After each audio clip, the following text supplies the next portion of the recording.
menyasarkan sasaran, bagaimana membunuh pemimpin-pemimpin besar. Ini sasaran dari udara. Dia tak datang depan. Disasarkan melalui F-16, dimusnahkan dari udara.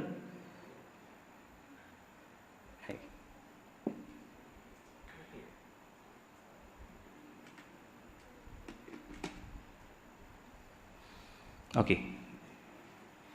Lihat bagaimana mereka mensasarkan sasaran. Dan bukan sahaja Ahmad Al-Jabari, Perdana Menteri Dr. Ismail Hanif juga dijadikan sasaran untuk dibunuh, di mana pejabat Perdana Menteri yang saya tunjuk gambar, saya terima jumpa dia tu, yang dulunya siapa yang datang akan berjumpa beliau di sana, hari ini dah tak ada lagi. Tuan-tuan lihat, ini pejabat Perdana Menteri. Disasarkan melalui serangan udara, dimusnahkan. Inilah cara bagaimana Israel membunuh pemimpin-pemimpin besar Hamas terutamanya. Dan bukan satu serangan, tuan-tuan lihat lagi susuk kanan ini, satu lagi serangan. Ini gambar real yang kita dapat, dan ini laporan. Kebetulan ketika itu sahabat saya Ustaz Sani ini berada di Gaza, masuk ke Gaza untuk memberi bantuan, tapi tak sempat nak keluar, terkepung. Laporan beliau. Sekarang melaporkan di tengah bandar Gaza. Seperti yang kita lihat di belakang ini, di belakang runtuhan ini adalah pejabat asal Prime Minister of Gaza, Dr. Ismail Haniyeh, yang telah dibom 5 hari lepas. Jadi keruntuhan ini total collapse, ya, total collapse. Silakan.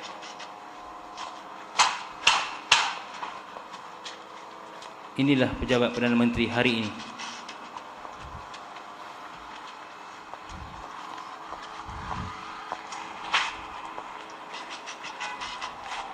Kawasan ini total collapse terus. Ya. Ini adalah pejabat yang kalau dulu kita hadir, kita akan berjumpa Perdana Menteri di sini. Ya.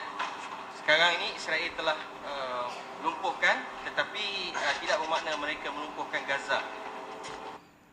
Dan bermulalah serangan yang sahabat saya bagi tahu, hampir 5 ke 10 minit setiap berlaku serangan. Saksikan insya-Allah.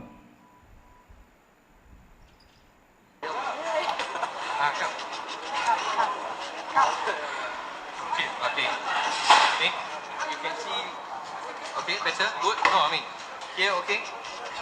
Good. Okay, start. Yeah, start. Okay, sekarang ini kita berada di tempat di tengah Gaza juga, di mana kawasan ini dibom 2 hari lepas oleh Israel, dan 9 orang mati, ya, syahid. Yakni 9 orang itu adalah kesemuanya adalah kanak-kanak. Mereka ini adalah innocent civilian yang telah menjadi korban kepada keganasan Israel di tengah-tengah bandar Gaza, dan difahamkan kanak-kanak ini hanya keluar untuk bermain di luar rumah. Okey, dan kita saksikan bermula serangan ke atas Gaza siang dan malam.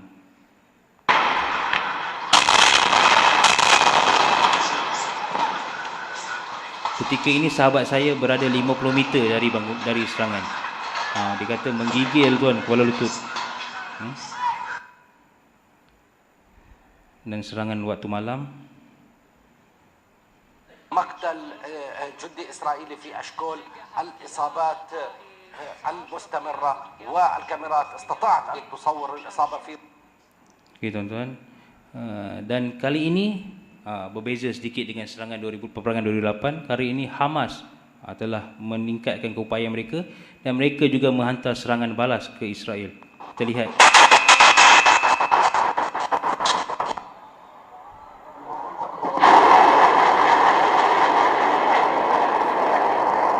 Ini gambar serangan Hamas terhadap Israel. Okay. Dan ada pada hari ke-6 serangan, Israel merancang untuk melancarkan serangan melalui darat, land invasion, dan Hamas telah memintas TV Israel. Ini siaran TV Israel dipintas oleh Hamas dengan mengatakan, kalau kamu berhajat hendak masuk melalui darat, kami mengalu-alukan kamu, tetapi kami akan perlakukan kamu seperti ini. Ini gambar dia, dipintas siaran TV Israel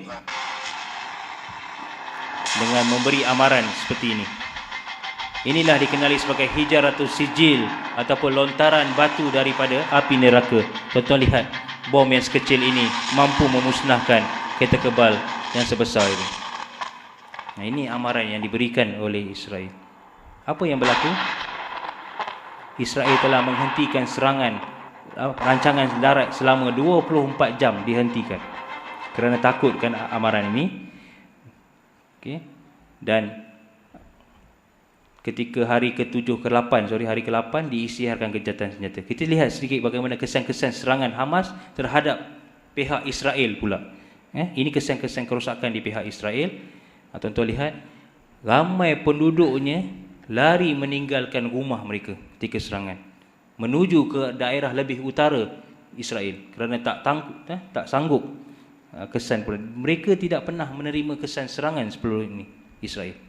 Jadi ramai penduduknya, ini di keadaan subway bawah tanah, naik kereta api, meninggalkan rumah mereka. Dan ini tentera mereka.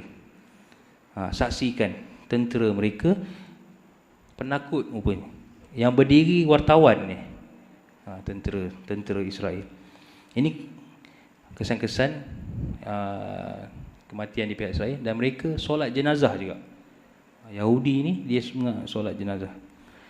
Ini sedikit statistik peperangan. Dalam peperangan yang baru ni, Israel telah memusnahkan 7,155 rumah dimusnahkan, 10 pusat kesihatan, 35 sekolah, 2 universiti, 15 pejabat NGOs, 30 masjid lagi dimusnahkan. Kita baru buat satu, dia musnah lagi 30. 14 pejabat media, 92 kawasan industri, 1 pusat distribution center, 5 bank. Saya bendahari MAPIM menguruskan dana untuk dihantar ke Gaza, tapi dalam peperangan baru ini saya tak mampu. Kita MAPIM ataupun mana-mana NGO tak mampu nak hantar sebab bank di Gaza dah dimusnahkan. Jadi caranya kita pergi hantar by hand. Okey, 34 kenderaan, 3 kelab belia. Ini saya cakap tadi, 3 tanah perkuburan pun dibom. 2 jambatan, 8 bangunan pentadbiran termasuk pejabat Perdana Menteri dan 14 pejabat polis.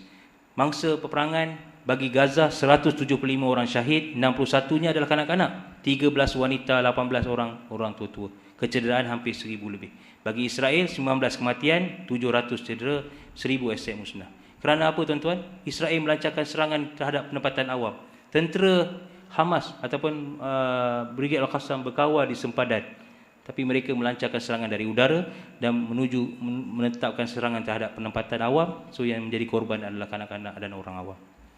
Dan ini analisa serangan. Israel melancarkan hampir 1313 serangan, yang mana 1170 melalui udara. Semua serangan mereka melalui udara, membunuh sasaran-sasaran dan memusnahkan sasaran tempat-tempat penting melalui udara. Antaranya melalui F-16 dan juga Apache, 119 melalui kereta kebal dan mortar, 24 serangan melalui kapal laut. Gaza melancarkan serangan 3,000 roket Al-Qassam. Itu je kekuatan mereka yang ada, roket Al-Qassam. Okay. Dan antara roket mereka yang terbaru, long scale missile, roket yang boleh pergi berjarak jauh hampir 75 km sampai ke daerah utara Tel Aviv, yang memberi kesan impak yang besar terhadap peperangan baru ini, yang mana Israel dikecam oleh rakyatnya, dikecam pimpinan Israel. Maka peperangan berlangsung hanya 8 hari. Peperangan yang lepas 22 hari. Okay. Ini gambar Perdana Menteri dia ketika mengumumkan gencatan senjata. Dia kata apa? Kita dah 90% serang Gaza, 10% lagi kita akan musnahkan terus Gaza. Kenapa nak umum gencatan senjata? Tapi desakan yang hebat oleh penduduk dia, sebab tak tahan terima serangan, terpaksa umumkan gencatan senjata. Tengok muka dia. Ini jambatan yang dimusnahkan. Saya ada kenangan sedikit dengan jambatan ni. Ada gambar dia. Jambatan ini dah 12 kali bina, 12 kali musnah. Sebab apa? Inilah satu jambatan daripada Rafah nak masuk ke Gaza City, kena melalui jambatan ini. Tak ada jalan lain. So dimusnahkan oleh Israel sebelum gencatan senjata diumumkan. Dimusnahkan jambatan ini untuk melambatkan bantuan. Dan tuan-tuan, ini syarat gencatan senjata. Hamas meminta 3 syarat. Apa dia? Hentikan serangan laut, darat, udara terhadap Gaza, buka pintu sepadan Rafah untuk bekalan makanan, ubat-ubatan dan pakaian, dan lebarkan jarak perairan Gaza daripada 3 km kepada 6. Kenapa 3 km kepada 6? Ini strategi peperangan. Kalau 3 km, kapal belum sempat nak sampai, dah kena hijack.